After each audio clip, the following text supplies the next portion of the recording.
Hello tout le monde. Alors on se retrouve encore une fois pour une vidéo concernant le Thermomix et son utilisation en mode manuel.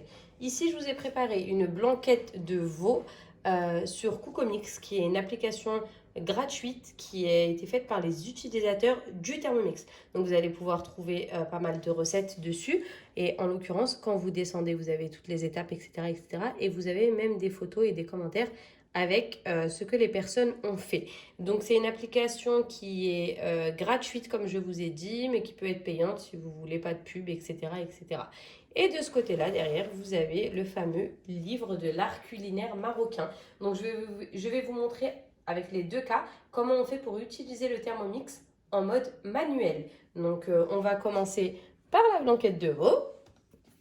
Derrière, on a notre petit écran du Thermomix. Et ici, en fait, on va tout simplement choisir d'afficher comme sur le Thermomix. Là, vous savez que vous devez mettre un oignon jaune coupé en 4. Donc, vous prenez votre oignon, vous le coupez en 4 et vous le mettez à l'intérieur de votre bol, comme il est dessiné ici. Vous allez mettre suivant une gousse d'ail. Suivant, ajouter le couvercle et le gobelet doseur. OK. Et là, on nous demande 5 secondes, vitesse 5. Donc, vous savez que, je vais juste avancer l'écran, que ici, vous avez à faire 5 secondes et là, vous allez mettre vitesse 5. Donc, c'est exactement... Oui, en fait, ça ne marche pas parce que je n'ai pas mis le couvercle. Donc, c'est exactement la même chose. Alors, attendez, je vais reculer parce que sinon, on ne voit pas. Ensuite, on va mettre suivant. Racler la paroi. OK. Là, ça se présente vraiment comme sur le Thermomix. 20 grammes d'huile d'olive. Donc, vous savez que vous allez de ce côté-là. Dans la balance, vous allez peser 20 grammes. On met suivant. On ajoute le couvercle et le gobelet doseur. Là, pareil. Donc, on a 5 minutes à 100 degrés et vitesse 3. Donc, si vous avez bien compris, je dis souvent donc, désolé les amis, on va mettre 5 minutes et on va devoir mettre 100 degrés. Hop là. Il suffit qu'on clique et on a la main sur tout. Et vitesse 3. Donc, il y a juste à tourner ici. Vitesse 3. Les bras se referment et le Thermomix commence à tourner. Bon, là, il est vide, donc ça ne va pas faire grand-chose. Pareil, vous continuez, vous continuez, vous continuez, vous continuez. Et il y a quelque chose que je vais vous expliquer sur Cookomix pour que vous sachiez. Hop, on va aller chercher quelque chose avec un pétrin. Donc, on va faire la brioche. Mince. Une brioche. Et on va sélectionner la Butchie parce que c'est ma préférée de Cookomix. Affiché comme sur votre Thermomix. Ok, donc 90 grammes. Bah alors, bah on a une pub parce que c'est pas gratuit. Parce que j'ai pris le modèle gratuit, du coup c'est pour ça qu'on a une pub. On ferme. Hop, hop, hop, on va passer toutes les étapes, etc., etc. Ok, on va diluer la levure dans le lait. On va passer, on va passer, on va passer. Pendant 3 minutes, ok. Et je veux juste qu'on voit le mode pétrin. Donc ces petites feuilles de blé veulent dire le mode pétrin. Alors, sur votre écran de Thermomix, vous allez de ce côté-là, vous allez chercher la feuille de blé et vous allez exactement faire la même chose. Vous allez mettre 5 minutes et ça va pouvoir pétrir pendant 5 minutes avec la petite feuille de blé. Donc c'est exactement celui-ci, le signe du pétrissage sur Cookomix. Parfois on ne sait pas ce que ça veut dire. Donc voilà, de toute façon après pour le reste, tout est expliqué sur Cookomix directement. Ensuite, on va passer au livre de l'art culinaire marocain. Et là, c'est pas réellement la même chose parce que on n'a pas, ça s'affiche pas comme sur le Thermomix. Donc j'ai choisi de vous montrer la fameux founa parce que c'est un de mes plats favoris. Donc je vais essayer de m'organiser au mieux parce que c'est un peu compliqué là. Hop là. Et je vais vous montrer si on peut zoomer. Voilà, ok, parfait. Alors, verser dans le bol, donc là c'est dessiner le bol, 1000 g d'eau et ajouter un bâtonnet de cannelle puis fermer. Donc vous savez que pour ajouter pour mettre 1000 g d'eau, je vais aller sur le mode balance, je vais mettre 1000 g d'eau, le bâton de cannelle et je vais poser le varoma. Donc là je ne l'ai pas pris avec moi mais je vais vous faire une autre vidéo avec tous les ustensiles du Thermomix. Donc poser le varoma, je devrais le mettre ici, puis régler 30 minutes Varoma vitesse 1. Donc, je devrais ici, hop, aller de ce côté-là. Bon, il faut que je quitte le mode pétrin. Donc, on va mettre 30 minutes. Ça va vite, là. Je vous ai dit, pour le Varoma, il faut aller au maximum. Donc là, on est à Varoma. Et vitesse 1. Vitesse 1, il faut voir le chiffre 1. C'est pas juste tourner une fois. Donc, il faut aller jusqu'au chiffre 1. Mince, j'ai mis le sens inverse. Voilà, là, on a fait la première étape. Je vais la stopper. Pendant le temps, préparer la marinade, etc., etc. Ok. Ensuite, mettre dans le bol 2 oignons et régler vitesse 3, 3 secondes, vitesse 5. Donc ça, 3 secondes, vitesse 5. Vous avez compris, les amis. On a juste ici à mettre 3 secondes. Et là, bon bref, vous avez compris. 3 secondes ici et vitesse 5 là-bas. Ensuite, 15 minutes, Varoma, sens inverse et mijotage. Donc là, j'ai choisi vraiment une recette où on voit à peu près tout pour que je puisse vraiment vous expliquer. Donc 15 minutes, Varoma, sens inverse, mijotage. On va le faire ensemble. Comme ça va être beaucoup plus simple. Ici, vous allez mettre 15 minutes. Ok. Varoma, c'est déjà mis. Donc comme je vous ai dit, c'est le maximum de la température. Ici, on va d'abord mettre le sens inverse parce qu'ils nous l'ont demandé. Et le mijotage, vous avez juste à tourner une seule fois et vous allez voir la petite cuillère qui se dessine ici. Et là, ça veut dire que c'est en mode mijotage.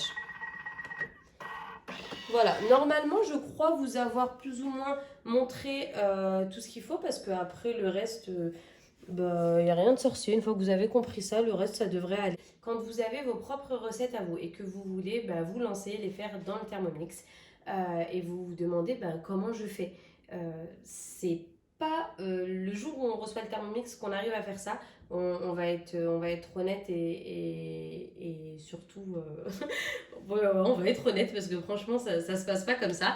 Il va falloir avec le temps adapter vos recettes au Thermomix. Moi je vais vous donner mon astuce à moi, comment je fonctionne et chacun fait comme il veut chez soi. Ça c'est ma phrase de chacun fait comme il veut chez soi. D'ailleurs je l'avais appris avec ma conseillère Thermomix qui m'avait expliqué que quand on fait une recette, on fait comme on veut chez soi. Alors, ce que moi je fais, c'est que, par exemple, sur Cookidoo ou sur Cookomix, l'un des deux, donc sur l'application ou sur l'écran de mon Thermomix, je vais chercher une recette qui ressemble le plus à celle que je vais faire. Je vais prendre une recette de cookies. Une recette de cookies, c'est banal, c'est bidon. Mais sur le Thermomix, je ne vais pas trouver la recette des cookies que je fais habituellement. Ce que je vais faire, c'est que je vais taper n'importe quelle recette de cookies. Je vais regarder plus ou moins les étapes, les ingrédients qu'ils demandent et ce qui ressemble à la recette que moi je fais de base ou pas. Et ensuite, je vais tout simplement modifier le grammage avec ce que moi j'ai l'habitude de faire. Et je peux même modifier les ingrédients et ça ne va absolument pas poser de problème. Donc si le Thermomix me demande 100 g de farine et que moi je vais en mettre 150 parce que dans ma recette à moi je mets 150 g de farine, pour, je vous donne un exemple comme ça, et je peux, si je veux pas mettre de pépites de chocolat et je veux mettre des noisettes, je peux. En fait, je me base sur une recette qui est déjà dans le Thermomix et je la fais à ma sauce. Ça va être la même chose pour les plats salés, la même chose pour les boissons. Vous allez prendre un smoothie, ils vont vous demander de mettre tel ou tel fruit, vous ne l'avez pas, c'est pas grave, vous mettez autre chose. En fait, laissez travailler votre imagination et surtout ne vous dites pas cet ingrédient-là je l'ai pas ou cet ingrédient-là je l'ai pas. Je peux pas faire parce que le Thermomix il me demande cet ingrédient-là. Non, vous laissez libre choix à votre imagination et vous faites comme vous avez l'habitude de faire. Concernant les recettes, que ce soit manuelles ou enregistrées, n'hésitez pas à mettre votre assaisonnement à vous, chose qui est très très importante pour que vous ne trouviez pas les plats du Thermomix fade parce que sinon ça peut être le cas malheureusement parce que chacun a le palais qu'il a et mange avec des épices plus ou moins différentes. Donc vraiment, n'hésitez pas à vous dire que le Thermomix, c'est un commis de cuisine. Donc certes, il facilite dans tout. Certes, il cuisine un peu à votre place parce que vous avez juste à mettre les ingrédients dedans et il fait. Mais il ne faut pas oublier qu'il n'inventera pas de goût. Et le goût, ça reste vous. Donc, c'est à vous de mettre vos épices si vous avez l'habitude de manger, je sais pas moi, avec du curry, vous mettez du curry. Si vous avez l'habitude de mettre plus de muscade, vous mettez plus de muscade. Si vous avez l'habitude de manger pas salé, vous mettez pas de sel. Si vous voulez diminuer le sucre, il faut savoir que vous restez maître de vos recettes et que jamais le Thermomix ne va vous dire non, je ne démarre pas la recette parce qu'il manque ça ou ça. Donc vraiment, je vous invite il y aura des flops dans les débuts, c'est sûr, on apprend tous comme ça. Mais en tout cas, pour les recettes manuelles ou les recettes que vous voulez faire vous-même, ça va venir avec le temps. Vous allez vous rappeler que telle étape de cette recette-là, ah ben elle m'a beaucoup plu, du coup je vais prendre cette étape-là et je vais faire un truc à ma sauce. Et vous allez pouvoir créer vos propres recettes avec le temps. Enfin, dernier petit point sur la cuisine manuelle, vous allez trouver tout plein d'astuces et de petits secrets dans le livre de ma cuisine au quotidien. En général, c'est un peu un livre qu'on néglige parce que quand on reçoit son Thermomix, on est tellement excité par le Thermomix et son écran digital et Cookie Dough et toutes les recettes qu'on trouve dedans qu'on se dit oh, le livre ça va pas être pour maintenant. Mais franchement, il y a des petites pépites dans ce livre-là qui vont énormément vous aider à cuisiner par vos propres moyens. En l'occurrence ici, on va pouvoir voir que pour mixer, on va de la vitesse 6 à la vitesse 10. Pour mélanger, ça va plus être de la vitesse 3 à 5, etc. Et vous allez trouver tout plein d'astuces ici pour mélanger, pour fouetter, pour battre, pour réchauffer, etc., etc. Quand vous allez tourner, vous voyez que le livre vous le dit lui-même, c'est vous le chef. Donc c'est vraiment ce que je vous disais tout à l'heure, c'est vous qui décidez de cuisiner comme vous voulez. Vous prenez la base qui est le Thermomix, vous l'utilisez comme un commis, mais vous cuisinez comme vous le voulez parce que vous êtes le chef. Donc là, on vous explique un peu ce que je vous ai expliqué tout à l'heure, les degrés, les vitesses et le temps. Et là, vous allez pouvoir voir pareil, les modes, à quoi servent les modes, donc le nettoyage, comment faire, etc., etc. Adaptez vos propres recettes Thermomix. Donc, c'est exactement de quoi on parlait. Vous allez pouvoir trouver toutes les astuces ici. Vraiment, franchement, les filles, je vous conseille de lire ça parce que souvent, on se demande mais comment on va faire, etc., etc. On peut même écrire à notre conseillère, oui, mais j'ai envie de faire mon plat toute seule, je dois mettre combien de degrés pour mon poulet. Mais non, en fait, vous pouvez regarder vous-même et trouver vos propres solutions. Ça va être beaucoup plus simple, vous les enregistrez et ça pourra vous faciliter sur le temps. Donc, c'est pas ici que je voulais venir, je voulais arriver aux basiques. Et les basiques, ben, c'est un vrai plus. Hop. Fonction hachage. Et là, vous avez vraiment des exemples parfaits. Par exemple, râper grossièrement du chocolat noir. Donc, on va faire des pépites, comme je vous disais tout à l'heure, pour les mettre dans vos cookies ou quoi. Vous savez qu'entre 250 grammes et 300 grammes de chocolat, vous devez mixer de la vitesse 4 à la vitesse 5. Non, pardon. 4 ou 5 secondes, vitesse 7. Et si vous avez moins de chocolat, vous mettez juste 3 à 4 secondes, etc., etc. Là, vous avez pareil pour le fromage. Donc, pour râper le fromage, pour râper les carottes, les choux blancs. De ce côté-là, on va avoir du pain. Donc, par exemple, pour faire notre propre chapelure, pour faire notre purée de patates douces. Enfin, vraiment, là, on trouve pas mal de choses. Broyer, moudre, pulvériser. Donc là, ça va être pour le riz. On pourra faire de la farine de riz. On a quoi? Les graines de pavot, les graines de sésame. On peut hacher finement des cacahuètes. On peut les hacher grossièrement. Les noix de cajou. Voilà, là, on trouve les amandes, pareil, pour les couper grossièrement ou pas. Et de ce côté-là, ça va être ail, oignon, aneth, romarin. Pour faire votre viande hachée aussi. On retrouve comment le faire ici pardon, pour les herbes aromatiques, donc la menthe, coriandre, thym, etc. La glace pilée. La glace pilée pour les cocktails en été, c'est parfait.